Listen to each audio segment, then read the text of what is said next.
Ho, ho, ho. Ladies and gentlemen, Merry Christmas.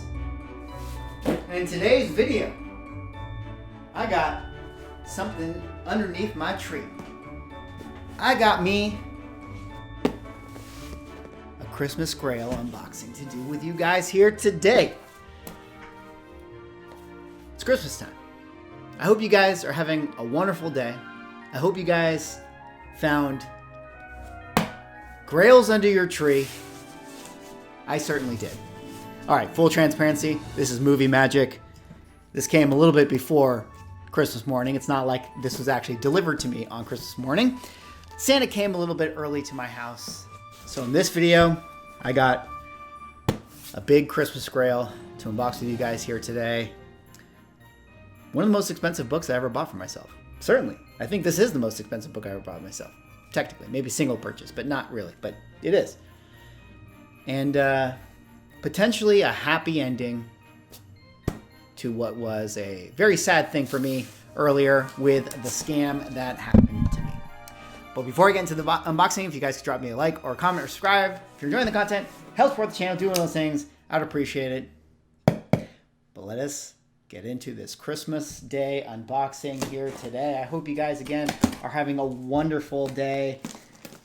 I hope it's full of ham and eggnog and all sorts of Christmas things. But this right here is a heritage box. If you guys happen to know your heritage boxes here. Oh my God, there's so much packaging. Give me a second, guys. Okay. Yeah, okay. Second unbox here. Get all this stuff. A box within a box. You know, they always say the best way to ship is to put a box within a box. That's what they always say is one of the better ways to ship comic books. I can understand that. Please examine all package materials carefully. Heritage Auctions right there. All right, let's get rid of this. Let's open up this. All right, so this is a book that was definitely a Grail book that I always wanted to add to the collection. It was something that it wasn't on my Christmas wish list of 2021 or 2022, last year's Christmas wish list, because I wasn't sure, if I was going to be able to get my hands on this in a kind of a reasonable way. But with prices correcting, as they have in these last kind of 6 months or so, this became a book very much back within my target price range of what I felt like, I would be willing to spend. Because again, for me, comic books are fun. It's a hobby. I'm not necessarily a big dealer, a massive investor. So to me, it is, I lost my train of thought. Just taking it all in here, guys. But to me, it's something. It's Grail I wanted. I wanted to get in on the ground floor as a book I've always wanted in my collection. And most recently, I almost had the opportunity, at least so I thought, to add this book to my collection. Unfortunately, the plans didn't work out that way, right? Plans didn't work out that way. I thought I was making a trade for this book right here. It ended up being a scam. And after that moment, I knew that I wanted this book, and I felt like, with everything still going on with my scam, still an ongoing investigation. I'll talk about this a little bit later on in the video.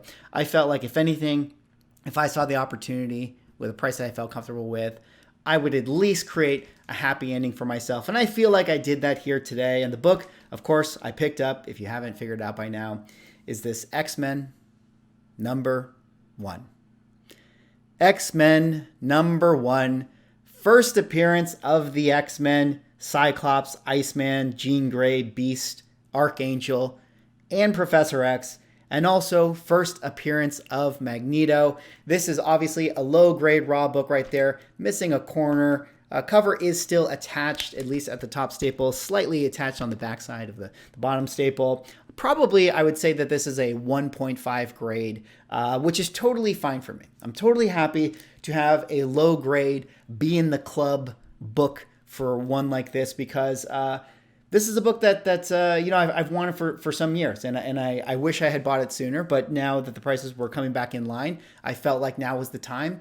to jump back onto this thing. And this is actually an auction that I won a couple weeks back. I obviously have been doing my Silver Age Index videos, and I was talking about how it felt like these November and December months were maybe going to be at the bottom. I feel like December was going to be a little bit of an uptick. I'm actually not so sure about that, if the model is still going to hold, at least anecdotally. I mean, I haven't crunched the numbers yet, but based on what I've just generally seen from a distance, it feels like December could actually be lower than November. So we will certainly see. I will have an update video for that. But because of that, because of where the trend was going, I felt like now was going to be a good time at least to make a purchase. I mean, maybe I don't get the all-time bottom for this book. Maybe I don't get the all-time bottom. In fact, I'm going to talk a little bit about, what I paid for it, prices, and some of that consolidation, especially that happens at like kind of the low grade level for a book like this, being that this is kind of in a 1.5 range. You'll see different prices for the 10, 15, 18. And depending on the deal, depending on the day, depending on even some of the aesthetics of the low grades of the book, those can yield different prices. But I felt like this was going to be a good opportunity because I was following heritage auctions. I saw that it was a low grade raw book up for sale, a 1.5.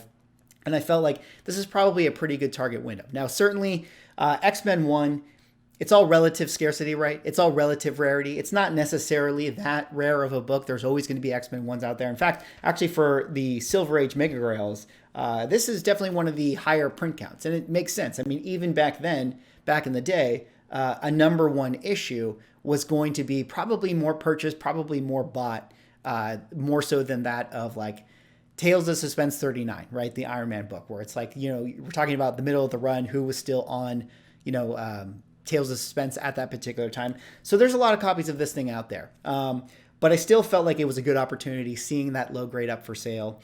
And, actually going into the auction, it was hovering only around $2,500, like all the way up until the day of the auction. I was like, oh, this is going to be an absolute steal.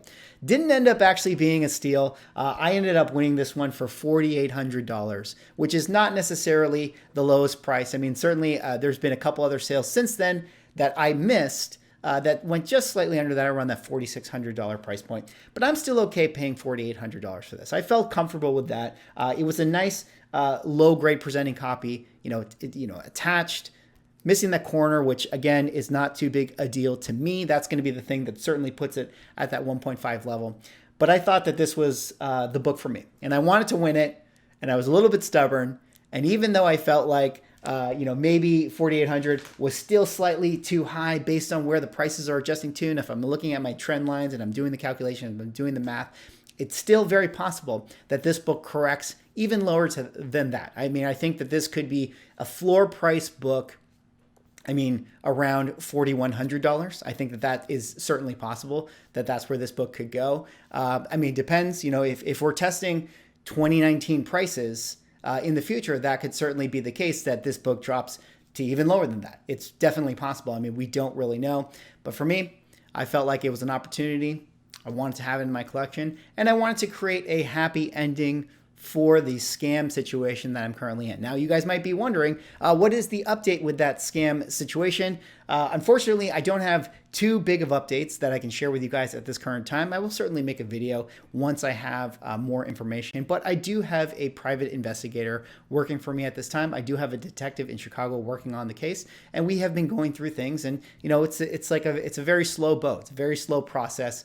I don't know what's ultimately going to happen, but I just having this book, kind of restores some of that excitement to me, because when I had that scam happen, I gotta admit, it looking at some of those books, it definitely felt bad, and I felt like for healing purposes, even though I'm still technically in the hole for having lost out on those other books, for healing purposes, I feel like I needed to add this one in my collection. So, Merry Christmas to me. It's a very, very exciting time, and I hope you guys had Christmas Grails or books under your Christmas tree this morning as well.